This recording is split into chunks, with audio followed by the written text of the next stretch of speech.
Is another Saturday when we bring you your program Security Watch Africa. Only on this channel, African Independent Television, will bring you this program. We'll give you information you need to keep your life safe and secure.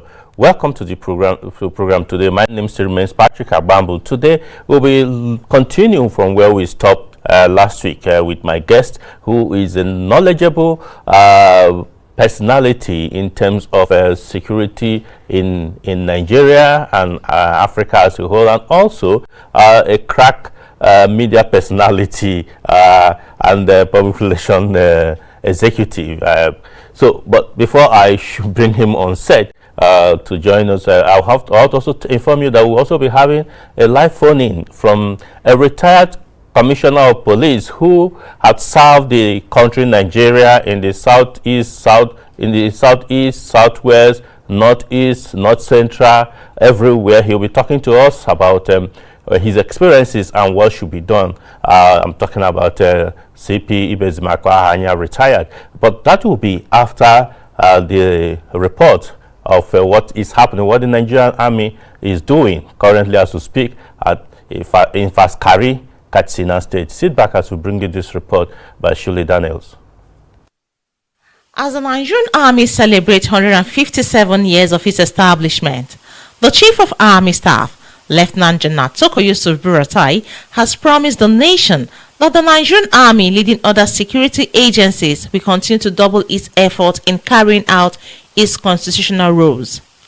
Lieutenant General Buratai made this known during the press conference to kicking off the Nigerian Army Day celebrations NASL 2020 at the Army Special Super Camp in Faskari, Katsina State. The celebration with the theme, Nigeria's Army Territorial Defense and Sovereignty, imperative for Nigeria's Army sustained training and operations, we also witnessed the start of exercise Sahel Sanity. The theme for this year's celebration is Nigeria's territorial defense and sovereignty, imperatives for Nigerian Army's sustained training and operations. This theme has been carefully selected to showcase the Nigerian Army's capabilities and contributions towards the defense of the territorial integrity and sovereignty of our country, Nigeria. The event will be used as a platform to reflect on the Nigerian Army's performance and celebrate its achievements, as well as project the Army as a key instrument of national power, unity, integration and development. The Army Chief, while assuring Nigerians, also solicits the cooperation and goodwill of all well-meaning Nigerians to work towards achieving peace within the country. I will use this opportunity to once again solicit the cooperation and goodwill of all well-meaning Nigerians, without which the success of the Nigerian Army in its various operations will be limited. I also call on all Nigerians to work towards ensuring peace, security and safety of lives and properties within the country, and also desist from acts capable of breaching the peace. I assure Nigerians that the Nigerian Army will continue to work with other security agencies towards enhancing peace and security of the good people of this great country under the guidance and direction of our President, President Muhammadu Buhari. We sincerely appreciate Mr. President's untiring support to the Nigerian Army in all our activities and operations. One of the activities lined up for the NASL celebration is the operationalization of Special Army Super Camp 5 in Faskari. NASL 2020 was planned to hold in Jos, but moved to Faskari in order to boost the ongoing military operations against banditry and other related criminal activities in the northwest zone of Nigeria. This year's activities include the Chief of Army Staff's award ceremony and flagging off of our Special Army Super Camp here, Faskari, in Kaduna State, which will come up sometimes on the 6th of July, which will herald exercise Sahel sanity. Other activities include commissioning of some completed projects in the 8th Division of the Nigerian Army, Sokoto, and concurrent distribution of palliative to vulnerable Nigerians in all the Nigerian Army formations and units in the 36 states of the Federation and the Federal Capital Territory. Shirley Daniels, Security Watch Africa. Well, welcome back. Yeah, that was a report of what Nigerian Army is doing. The Nigerian Army every year marks its establishment. 1st July to 6th July. 6th July, in fact, is the actual date. Incidentally, 6th July is significant in the history of Nigeria. So anytime you talk about Nigeria, you talk about 6th July is very, very significant. Later on subsequent edition of this program, we'll tell you the significance of the 6th July. But let's continue on the program today. I already have on the line a retired commissioner of police, but not tired, because immediately after his retirement from the national service, he continued to serve in security. Talking about CP Ibezimako Ahanya, retired. How are you, sir? Fine. Yes, it's a pleasure to have you on this program once again. But quickly, because of time, you followed our program last week, and you are contributing now today. Do you agree that there is insecurity in the country, Nigeria?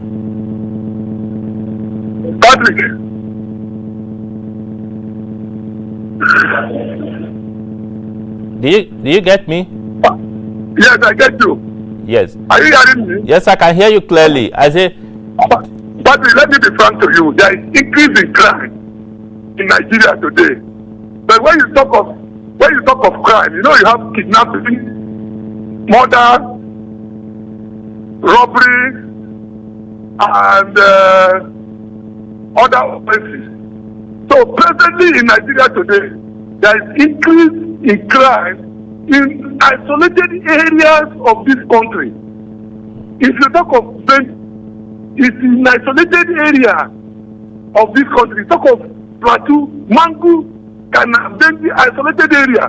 But in all centers of this country, the Nigerian police has been able to reduce crime. There is so much robbery in urban centers in Nigeria. There is so much robbery on the highway. During our own period, you remember, robbers were shooting local boats on the highway. I managed to reduce that of Okene and Co. So when people talk of insecurity, this security in this country is mainly in very rural areas, not policed by the military or the Nigerian police. So solution is, what do we do to fight crime in isolated areas? Let me give you an example. When you are going to Abuja, there is a town called Yerwata. There is Yerwata on the highway. Then there are people living inside the bush. To get to those areas, it may take you 5 hours to get to some areas in the north. So, these bandits, there is no offense called bandits. The bandits are committing murder, robbery, or kidnapping. But in very rural areas, isolated villages in the north. So, the problem is, how do we police it? It must be intelligence driven. I wonder why the DSS has not been able to penetrate those bandits. You need to spend money. Penetrate the bandits. The way I penetrated robbers operating along Okene Highway. And I get them. I got them. You know about it. Yes. So, when people talk of insecurity in Nigeria, crime is continuing to increase. What type of crime has increased? Murder in rural areas. Kidnapping in rural areas. Kidnapping on highways has reduced. Kidnapping inside the metropolis has reduced. Car snatching inside metropolis has reduced. So let's talk of how do we get these rural areas. That is the main problem. And the only way you can get it, if you go to any local government headquarters and you position fast armored vehicles that can carry well-trained PMF men, if there is such crime in rural areas, like the one happening in Katsina, they say the bandits are in the bush. If you give PMF men, I was in Mobo Age in those days. If you give PMF men body armor, fast armor vehicle, good ammunition, night vision Google, they will get those people in the bush. New York police New York police alone has 8 helicopters. Nigerian police has 2 helicopters. So when we talk of crime, don't bring politics into it. There is increase in crime. Okay, where? So I've told you, as far as I'm concerned, upper centers in Nigeria, people move about their businesses normally. So other countries should not be telling us that Nigeria is insecure. So once you get the solution I'm saying now, I know all these areas. Fulani herdsmen does not attack Badikia, Shatota, Boko, they attack rural farm settlements. I was sleeping. Some of those areas, you can't get to that place with vehicle. They are farmers. So when we talk of increasing crime, insecurity in Nigeria, insecurity is in rural areas, isolated villages, not urban centers. People are moving around in Lagos now. There was a time in Lagos, every 3 hours there must be cast lighting every day in the night. There was a time along Benin Road, robbery every day. So we should not bring politics into crime in this country. The said, and now they are giving the intelligence branch of Nigerian Police Autonomy with their finance it to gather intelligence. Intelligence is our money. The civil intelligence agency spend more money more than any other country in the world. So intelligence is our money. And for you to filter those things in the bush, you need to spend money and give the youth. So go to the bush and join them and bring out information before they come out. So it's not politics at all. I'm not talking politics. I'm talking as a crime man who will be located with my common sense. So the crime in Nigeria is very rural areas. If you go to Ghana, people are moving about. Go to Lagos, people are moving about. Go to Lagos, people are moving about. There must be crime. In America, there is crime in America. The crime in the part there in America. The crime in America in a month is higher than that of Nigeria in a year. Then they have the logistics to get these criminals arrested and prosecute them. And finally, Patrick, our administration of justice in this country is poor. You get a suspect in the he will stay there for 10 years. They don't give judgment. Lawyers will be taking days. I done. That is why, let me tell you, that is why a CB who wants to fight crime at times, you do a extrajudicial killing. So what about criminals? Because if you don't do it, they will be in the prison yard. They come out and be disturbing you. So administration of justice in Nigeria is very poor. They do conviction test. We don't do proper investigation. We have no forensic evidence.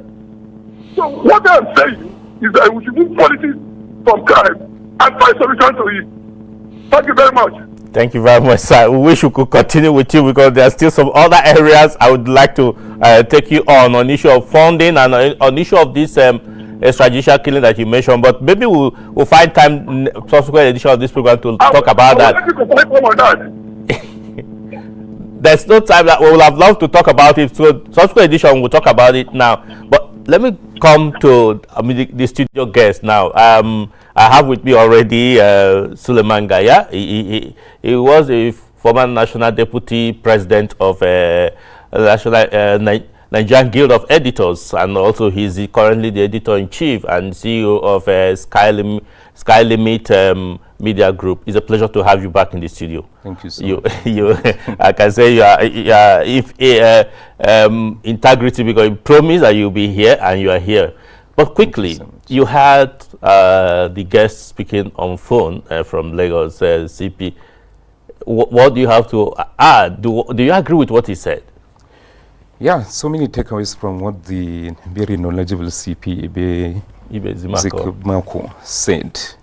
You know, and the major one that I feel I should highlight is the one on politicization of security. In Nigeria, unfortunately, that has been the norm rather than the exception. You know, a lot of reportage on security is laced with a lot of politics. You know, depending on whether you have inclination towards the opposition, you tend to hit very hard at the security services.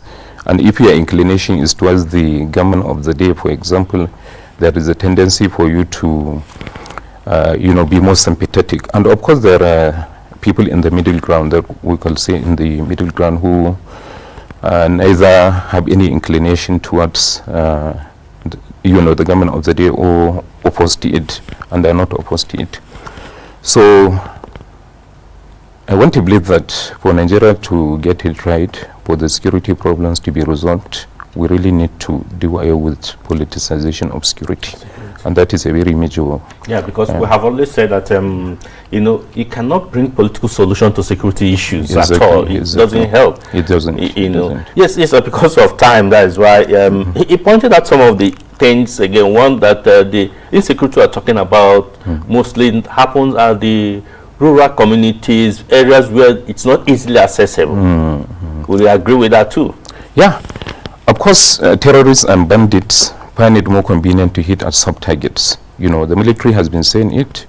You find that the recent attacks may be the ones that have taken place in the course of the last 1 month or thereabout since the return of the Chief of Army Staff General Burate from the northeast. They have happened in the villages. For example, in Gubio local government of Borno State and in some local governments of Katsina State. None of these attacks have taken place in the urban areas. Yes, exactly. So he's completely right by saying, they want to hit at sub-target to give the false impression that they are very much around. Exactly. Okay. Now, talking about politicization, and a lot of things has to do with it. Some have said that the government have really not done enough to checkmate it. In fact, in some people, they feel that government is sympathetic to these bandits and the terrorists. Would you agree with that? No, certainly I wouldn't agree with that, because a lot of people, I was in government briefly between 2007 to 2011 as special advisor to the governor of Kano State. And I know that people in government usually want their societies to be secured so that they will continue to govern. So it's a very false impression. There are people who even think the armed forces or some people in government are promoting Boko Haram so that the war will not end. So that the money will keep on coming. It's a very, very false and erroneous impression. It doesn't hold any water. Okay, but situation whereby maybe money is given, we've had allegations like that to get arms or whatever, and is not bought, and the money to be taken to take care of these security agencies, the people, the foot soldiers themselves, and they don't get it. Do you think that is not a way of encouraging this criminality? Well, of course, last week I even raised the issue of funding. I gave examples just as like the knowledgeable CP has done also, citing the example of New York police that has, I think, 8 helicopters. That's what he said. And Nigerian police has 2 helicopters. I also cited the example of University of California, whose budget for this year is $48.9 billion, translating to about 15 trillion, more than the national budget of Nigeria. So the entire money we are talking about, for example, this year's budget of the Nigerian military is 100 billion. Don't assume that 100 billion naira is going to be get to them. Maybe the budget performance will just be around, maybe the releases will just be around, maybe at best 50% or 60%. You understand?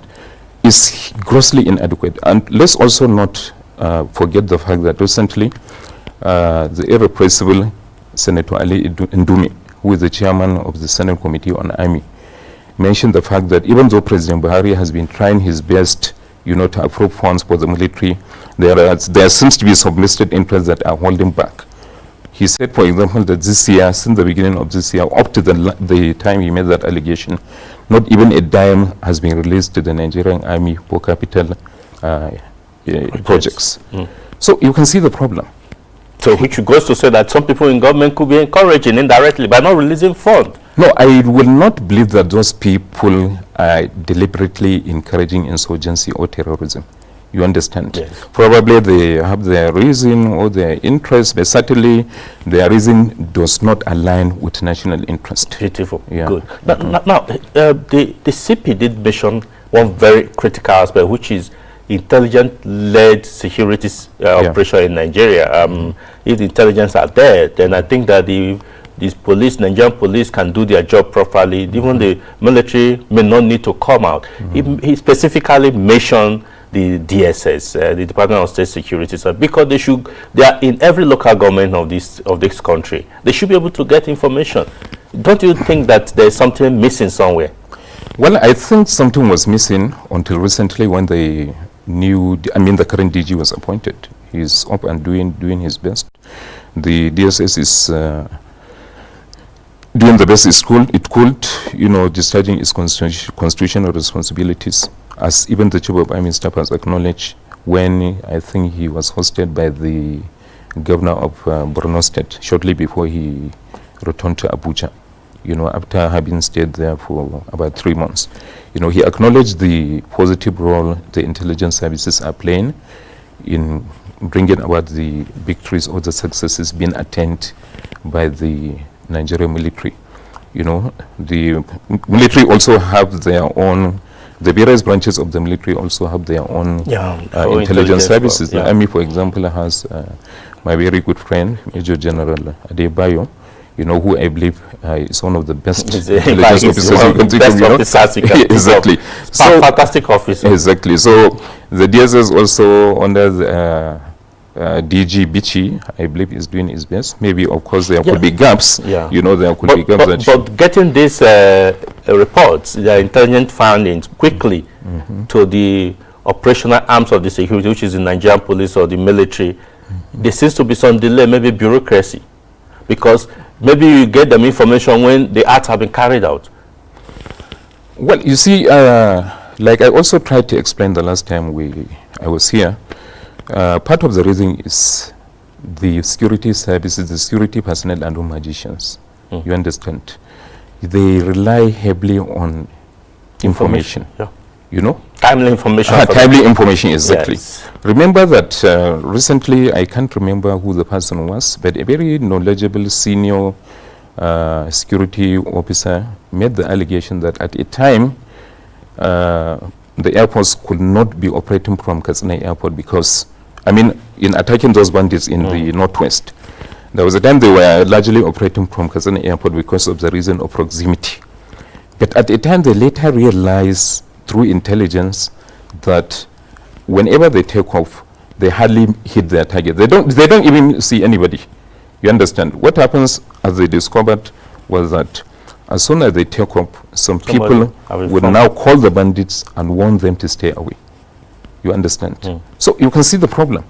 However intelligent you may be, even if you bring the FBI or the CIA, who are probably the best in the world, they can hardly achieve much in Nigeria because of this kind of tendency. The same people that have been attacked are the very ones that passing information to those attacking them. We have to look at what could necessitate such, because if you are to protect me and I'm the one passing information to those that are going to attack me that you are coming. Exactly. There's something missing somewhere. Yes. I think we will have to look at that. But if you're joining us, this is your program, Security Watch Africa, where we'll bring you the information you need to keep your life safe and secure. We'll look at issues holistically and tactically, how it affects you and I. You can participate with us here on the program via the social media handles, Facebook or Twitter, so that you can get your view also. Before we get to look at the issue, another security problem that is facing us, which is the coronavirus is there. But let me take this with you. Okay. As we round up, what do you think is the solution? Is it possible to be able to man these areas that we talk about, these rural areas, and take care of these, whatever they call them? The CP said that there's no crime actually called bandits. There's no, it's murder they are committing. What do you think should be done? You see, to directly answer your question, it is not possible to man the entire villages, the nooks and crannies of Nigeria, the hinterland. Nigeria is a very big country, and the security services are heavily overstretched. The armed forces, for example, the army specifically operates in virtually all the states of Nigeria. And how many of them are, how many personnel do we have? So there is no way they can man the entire villages. So the solution lies in the people, for them to cooperate with the government not just government of the day, but the security services. Intelligence can only be effective when the people are cooperative. Right now, the people are hardly cooperative. And that is why things are pretty difficult for the security services in Nigeria. Okay. I will take you on this. You are a frontline editor. You were the National Deputy President of the Nigerian Guild of Editors. Do you think the Nigerian media is doing justice to the issue of insecurity in Nigeria? Well, quickly, because of time, I will want to thank the Nigerian media for what it has done in the past 1 week or thereabouts. The positive reports, I have monitored it very closely, and I have seen that the positive reports far outweigh the negative ones. The major problem we have is the social media. You understand? And of course, I'm not condemning the social media because it has contributed positively to the growth of Nigeria. But you see, the Nigerian media by and large has been doing its best, only that it needs to do more in terms of giving a blackout to the bandits and the terrorists. I don't know whether I can quickly cite the example of my trip to Turkey in 2012 when I was sponsored alongside 9 other editors of major national newspapers. You know, the president of Journalists Foundation of Turkey accused the editors of siding with the terrorists. Yeah, and when we asked him why, he said, because you guys have been supplying their activities on page 1 of their of your newspapers, you know, and that has been on till today. So it's something, honestly speaking, the newspapers should as much as possible stop, so that, because you see, terrorists thrive in publicity. Publicity, exactly. Okay, on that we must sign off for other programs to continue, sadly. But I think this discussion continues. We're not going to end it here because there are a lot of issues to even look at. But we must thank you for joining us. We must leave for other programs to continue. We'll be having a call to prayer as soon as this. But let me remind you that COVID-19 is still with us. The statistic from the NCDC is quite scary. Somebody said this morning to me, currently we have 27,564 confirmed cases. It's still scary, but they say we have not gotten there yet. More are still to come as we increase testing. More confirmed cases will come, but we pray that God will protect us. We have to be responsible.